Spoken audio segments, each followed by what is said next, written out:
왜 하나님은 고난을 통과한 사람을 쓰시는가? 왜 하나님은 고난을 통과한 사람을 쓰시는가? 라는 제목으로 하나님 말씀 증거하도록 하겠습니다. 하나님은 고난을 통과한 사람을 주로 많이 쓰십니다. 뒤집어 얘기하면 하나님이 좋아하는 사람을 고난 통과자로 만드십니다.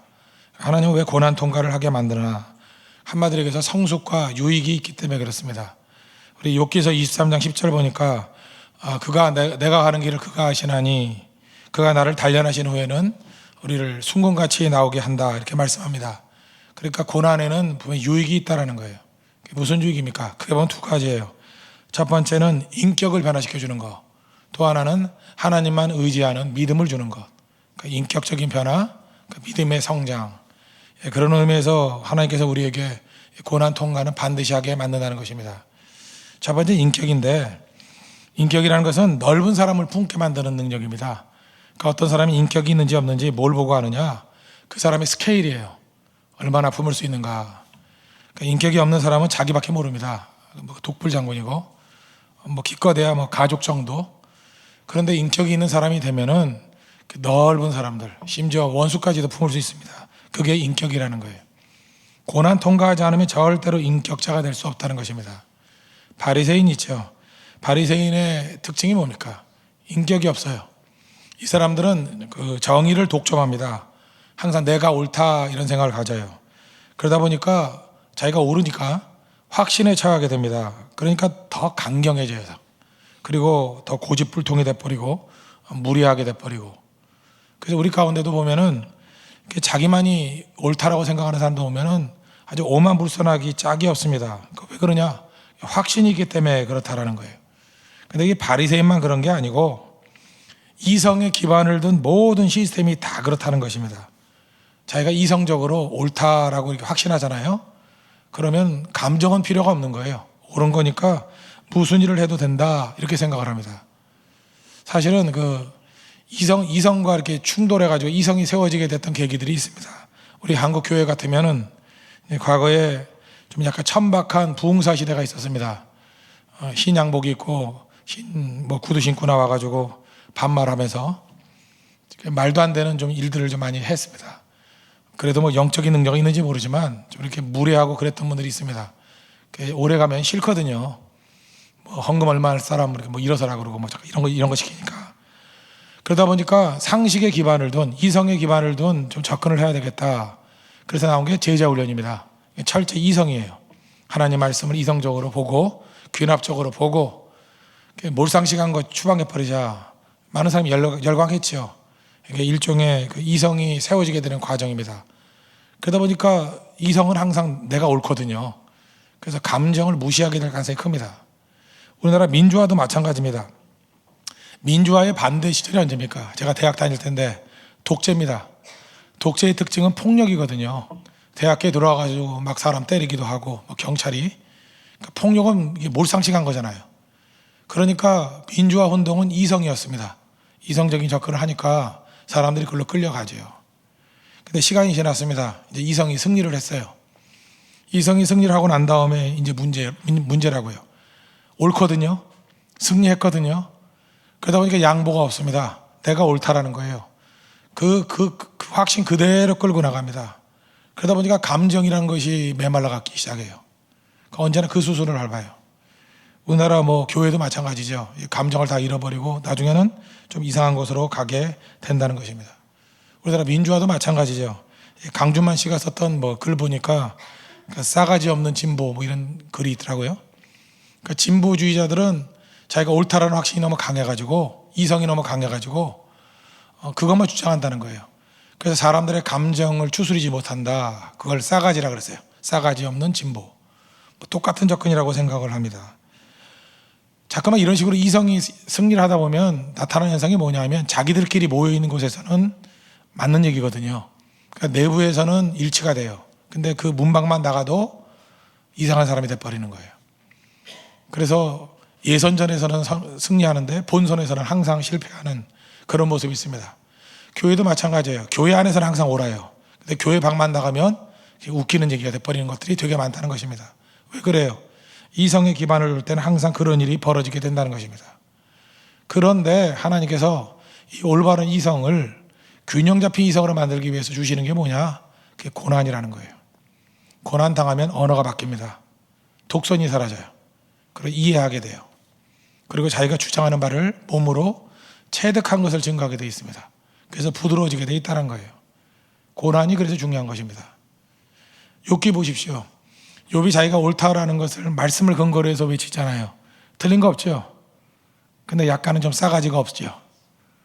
친구들도 마찬가지지만 자기도 감정적으로 전혀 순응할 마음이 없습니다. 그러다가 고난을 깊이 당하고 난 다음에 뒷부분 42장 같은 데 가보면은 하나님 앞에 회개하면서 눈물이 있고 자기 친구들을 용서하는 모습들, 인격이 달라지잖아요. 하나님의 백성들이 걸어가는 궤적이라는 것입니다.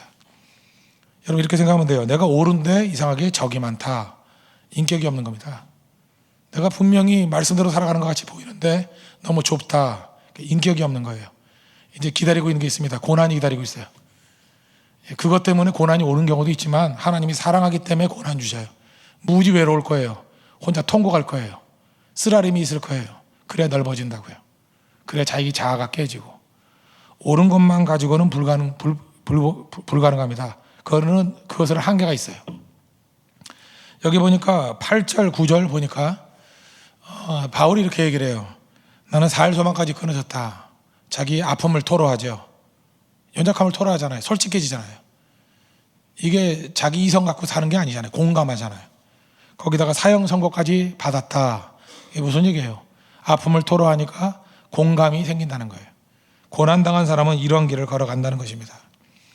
옛날 그 선교사들 글들 보면은 한국에 선교 와가지고 힘든 이유가 뭐냐 하면 예스가 노일 때가 있고 노가 예스일 때가 너무 많다는 거예요. 실제로 그렇죠. 밥 먹었냐? 그러면 먹었다 그래요 항상. 그러면 서양 사람들은 두 번 다시 안 먹거든요. 집에 들어가서 막 욕을 해요. 선교사 피도 눈물도 없다고. 밥도 안 준다고. 근데 선교사는 분명히 물었거든요. 너 밥 먹었냐? 그러면 먹었다 그러거든요. 그래서 한국 사람은 어떻게 돼요? 한 번 더 물어야죠. 그래도 먹어라 그러면 아예 할 수 없이 이렇게 먹어야 되는데 절대 두 번 안 물어요. 체면문화거든요. 우리 안에 그런 것들이 되게 많이 있다고요. 정직하지 못한 부분들. 그 양반들 같으면은 뭐 냉수 마시고 뭐 이쑤시개 뭐 한다는 거 얘기 듣죠. 그게 다 무엇입니까? 정직하지 못한 거예요. 근데 진짜 고난을 당하면요 사람이 투명해집니다. 아픈 걸 아프다 그러고 힘든 걸 힘들다 그러고 어려움을 어렵다 그러고 그것도 공감이 형성된다는 거예요. 이게 꼭 필요하다는 것입니다. 제가 옛날에 들었던 얘기인데 어떤 목사님이 믿음이 너무 좋은 거예요. 좋다고 봐야죠. 근데 아이가 병으로 이제 죽었습니다. 장례식을 치르는데 이분은 이제 이론과 현실이 맞지가 않는 거예요. 주 안에서 항상 기뻐하라. 이걸 너무 믿은 거예요. 그리고 항상 기뻐하라고 성도들 얘기하고 어떤 환경 속에서 기뻐하라고. 근데 애는 죽어가지고 어려움이 있는데 이분이 장례식에서 싱글벙글이에요. 그죠? 할렐루야 그러면서 여러분 기뻐하십시오. 우리 아이가 천국 갔습니다. 좀 이상하죠? 사모님이 그 고를 보고 못 참는 거예요. 통곡을 하는 거예요.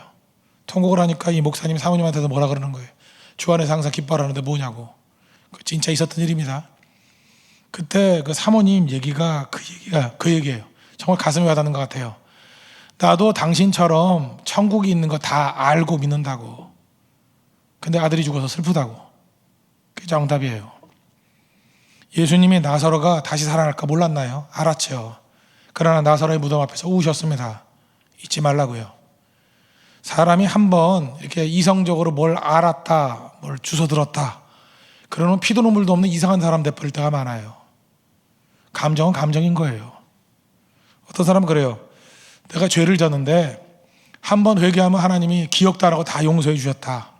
뭘 또다시 용서를 구하느냐 뭐 이러는데 어떤 거는요 내 마음속에 또 회개를 해야 되고 싶은 그런 마음이 들 때가 있어요. 그죠? 너무 마음에 부담이 있어서. 그럼 두 번, 세 번 회개하면 안 되나요? 그 마음을 하나님이 귀하게 여기신다고요.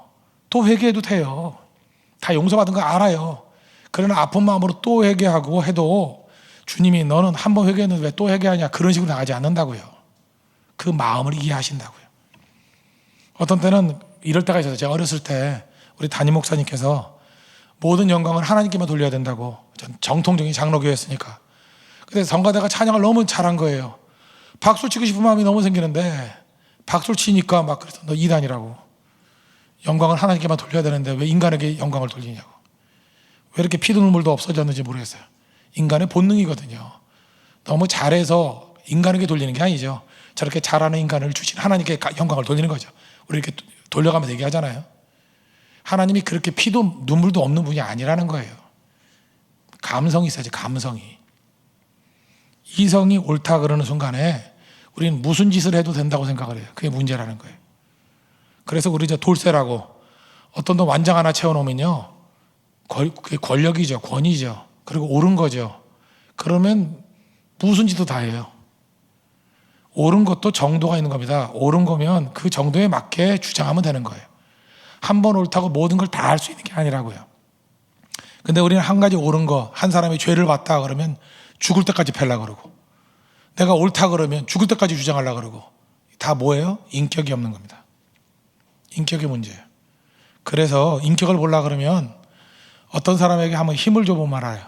작은 힘을 줘보면 그 힘을 가지고 자기를 위해서 쓰나 예수님 위해서 쓰나 한번 힘 한번 줘놓으면은 그 사람이 그 힘을 가지고 어떤 인격으로 드러나나 금방 알 수 있다는 거예요. 교회마다 문제가 뭔지 아십니까? 인격이 없는 사람에게 힘이 주어져 가지고 오는 혼란들이에요. 뭐 우리도 많이 겪지 않았습니까? 인격이 없는 사람에게 힘이 주어지면 교회에 혼란이 와요. 자기 멋대로 행동하고 자기가 지금 무슨 짓을 하는지를 몰라요. 그래서 교회를 무너뜨리고. 그래서 힘이 있을수록 겸손해야 되고 자기 부인할 줄 아는 모습이 반드시 있어야 된다는 것입니다. 자기 부인이 중요한 거예요. 희생하고 입 다물고. 그래서 하나님 앞에서 많은 일을 하는 사람일수록 엎드릴 줄 아는 그런 모습이 있어야 된다는 것입니다. 여러분도 하나님의 은혜 가운데서 인격이란 건 뭐냐? 자꾸만 이 벽이 없어지고 더 넓어져야 된다는 거. 그 사람이 하여튼 무슨 일을 하면 잠깐 부딪힌다. 그런 건 문제가 있는 거예요. 인격에 문제가 있는 거라고. 하나님 앞에서 자기 자아를 내려놓고 겸손해질 줄 아는 우리 하나님의 거룩한 종 되기를 바랍니다. 또 한 가지, 왜 하나님께서 우리에게 고난을 주시느냐? 하나님만 의지하는 믿음 가지라고. 믿음. 고난의 유익은 다른 끈들 다 내려놓고 하나님만 의지하라는 거죠. 그래서 오늘 9절에 뭐라 그랬어요? 오직 죽은 자를 다시 살리시는 하나님만 의지하게 하심이라. 하나님만 의지하게 하려 하심이라. 요즘에 위기가 많이 있지 않습니까? 고난이 많이 있죠. 고난이 많이 있으면 세상이 쓰는 방법은 극단이에요. 예를 들어서 뭐 가짜 희망 파는 거죠. 뭐 아프니까 청춘이다 뭐 이런 이 책이 그렇다는 얘기는 아니고 약간 그렇지만 세상이 말하는 건 피상적인 위로예요. 사실 진짜 위로가 아니잖아요. 아니면 분노나 좌절의 어떤 외침들, 뭐 3포시대, 5포시대 그러면서 우리를 이렇게 절망케 만드는 거. 이게 도움이 됩니까? 위기와 어려움이 있을 때마다 해야 될 일이 뭐냐? 하나님께 가는 거예요. 진짜 위로가 되시는 하나님만 의지하는 것. 22살의 어떤 그 학생입니다. 미용과, 이게 머리하는 미용과 다니는데 상담이 이거예요. 내가 너무 늦었대요. 22살이 늦었대요. 이유가 뭐냐 그랬더니 글쎄 이 미용도요. 어떤 사람들은 중학교 때부터 배운대요. 중학교 때부터 배우고 또 무슨 뭐 비달 사순 학교가 있대요. 고등학교 때 유학 갔대요 거기. 그런 애들 내가 어떻게 이길 수 있느냐. 몇 살이요? 22살이. 내가 보면 40살이 시작해도 안 늦은 게 머리예요. 죄송합니다 머리 하시는 분들에게. 아니 머리 그거 대충 하면 되는 거지 뭐 그거. 아니 생각을 해요. 22살이 어떻게 늦겠어요. 그런데 사회가 그에게 두려움을 줘가지고 22살이 늦었대요. 통탄할 일 아니에요. 그럼 우린 다 죽어야겠네. 22살이 늦었대요. 이게 마귀가 주는 마음이에요. 마귀가 주는 마음. 아직 시작도 안 된 나이에 늦었대요. 하나님께 의지하지 않을 땐 이런 모습으로 나아갈 수밖에 없다는 것입니다. 그래서 다 좌절이 있고 SNS 같은 데 보십시오. 모든 사람들의 좌절의 그 마음들을 막 토하고 있잖아요. 하나님께 토해야 되는데 엉뚱한 데서 토하고 있다는 것입니다. 그래서 진짜 하나님을 만나야 돼요. 저 옛날에 밴쿠버 갔을 때 그 산에 그걸 뭐 극기 훈련 코스라 그래야 되나 뭐 이렇게 여러 가지 이렇게 훈련 코스가 있더라고요. 나무로 만든 거. 그 중에 하나가 뭐가 있냐면 통나무로 올라가 가지고 한 20m쯤 돼요. 높이가. 물론 허리에는 안전 벨트 맸습니다. 이렇게 절대 떨어져도 괜찮아요. 다치지 않게. 근데 나무 통나무 하나 올라가 가지고 제 키를 볼 때 이렇게 까치발을 하면 닿을까 말까 해요. 나무가. 근데 약간은 뛰어야 돼요. 약간 뛰우면 딱 잡고 이렇게 내리는 게 있거든요. 그걸 딱 잡으면 이제 밑으로 쭉 내려가요. 이해가 되십니까? 까치발을 하면 닿을까 말까 약간 뛰면 잡는 거. 그런데 거기 서 있는 사람 가운데 내가 보니까 한 10명 중에 8명은 다 떨어져요. 일단 20m 되니까 너무 공포가 심한가 봐요. 밑에 쳐다보다 하다 떨어지고 대롱대롱 매달리고 얼마나 웃기든지. 근데 그 중에서 키가 제일 작은 백인 여자애. 내가 볼 때 키 160도 안 돼요. 키가 작은 백인인데 좀 유독 작은 백인 있죠. 동구 쪽 출신 백인. 근데 그 녀석은요 올라가더니만 펄짝 뛰더라고요. 탁 뛰더니 탁 잡고 내려갔어요. 한 명 성공했어요.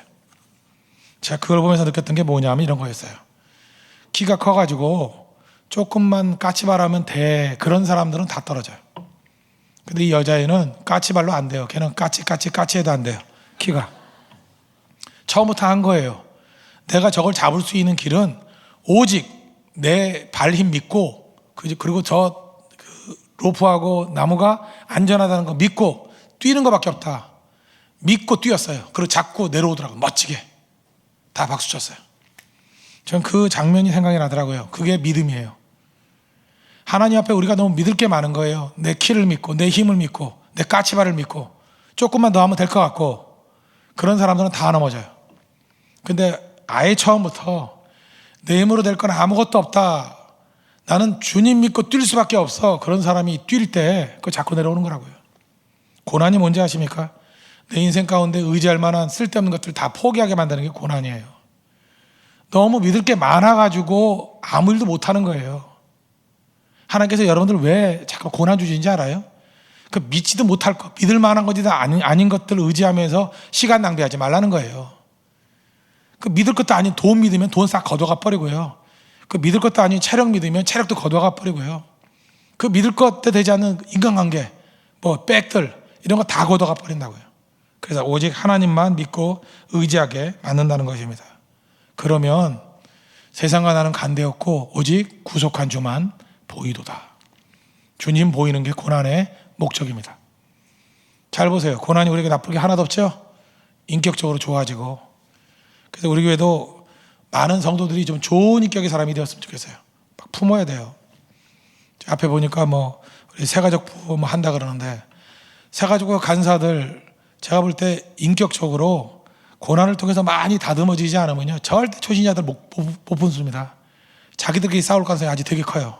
부장님 잊지 마십시오. 아예 끌고 다니면서 고난을 시키든지, 그죠? 고난 당해서 다듬어지지 않으면 지 성질도 못 이겨요. 그래서 고난이 주는 축복이 있습니다. 그래서 고난 당한 사람만 모으든지, 우리 교회에서 최고로 고난에 통과한 사람들, 그래서 인격적으로 좋은 사람들 품어야 그 상처 있고 깨진 사람들 품을 수 있다는 것입니다. 그러지 않으면 절대 일 못해요. 고난의 유익, 인격이라는 거예요. 또 하나 고난의 유익이 뭔지 아십니까? 그 사람이 최선봉에 설 수 있어요. 믿음의 믿음. 믿음으로 난관을 뚫고 나갈 수 있다는 것입니다. 뛸 수 있어요. 겉으로 보일 때 큰 사람이 아니라 믿음의 사람만이 주를 향해서 점핑할 수 있습니다. 믿음으로 도약할 수 있는 우리 하나님의 거룩한 종 되기를 축원합니다. 자리에서 일어나겠습니다. 공동체 기도 드리고 찬송가 288장 찬송하겠습니다. 다 같이 기도하겠습니다. 하나님은 고난 통과한 사람을 쓰십니다. 고난은 우리의 인격을 넓게 만들기 때문입니다. 이성에 붙들리면 자기 확신에 차게 됩니다. 그래서 오히려 독선, 교만으로 흐를 수 있습니다. 감정을 품을 수 있어야 진짜 인격입니다. 용납과 따뜻함을 고난을 통해 배우게 하소서. 고난은 다른 끈을 다 내려놓고 하나님만 의지하게 합니다. 다른 짐 다 내려놓고 주님을 향해 뛰게 하소서. 가짜 희망에 시간 낭비하지 말고 분노와 좌절의 세력에 끌려다니지 말게 하소서. 실제 능력의 근원 되신 하나님만 의지하게 하소서. 예수님의 이름으로 기도합니다. 아멘. 288장 찬송하겠습니다.